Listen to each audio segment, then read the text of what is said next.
Mga lods, kakabit po namin tong bubong ng kulong-kulong at may kakarga kaming plywood. Pagka kasi may kakarga kami na plywood, nilagay namin po yung bubong niya. Double purpose kasi ito mga idol. Pag nagkakarga po ako ng mga kahoy, tinatanggal ko po itong bubong niya. Kasi pag plywood po, hindi po siya nagkakarga kasi hindi pantay yung taas niya. Kaya kakabit po namin yung pinakabubong niya mga idol. Double purpose ito mga idol, adjustable. Ito nga yung bubong niya mga idol. Yan, ikakabit namin ito maya maya kasi kakarga kami ng plywood.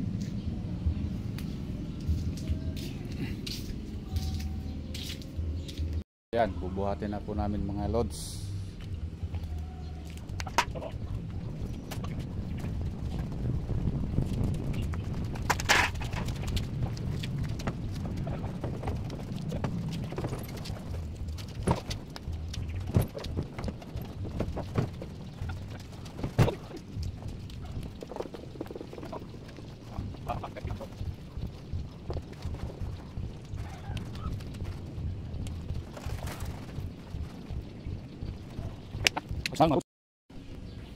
Ayan, naikabit na namin. Ayan, at medyo malikabok na laang at matagal lang hindi nagamit, na stock. Ayan, kasi pag tinatanggal ko ito, kasi pag nagkakarga ko ng kahoy sa harap niya, pag nagkakarga naman ako ng mga plywood sa yero, ayan, nakabit ko na yung bubong niya para pantay yung paglalapagan ng plywood.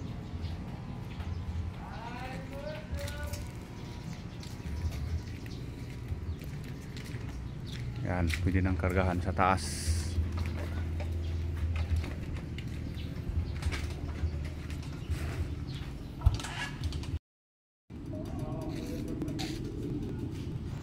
Ayun na mga idol, narito na nga ako sa hardware. Ayun, titingin ako ng plywood. Pero ang hanap ko mga loads ay yung marine na back to back siya. Ang tatawagin ay double piece. Marami kasing klaseng plywood mga loads. Mayroon ding single piece, ordinary, Nebraska, plywood marine. Pero yung hanap ko po mga loads ay plywood marine double piece po siya mga idol, para mas matatag po, mas matibay. Tali.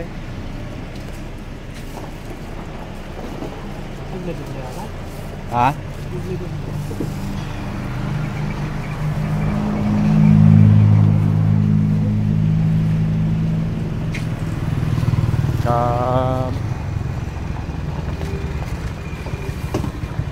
Yun, karga na.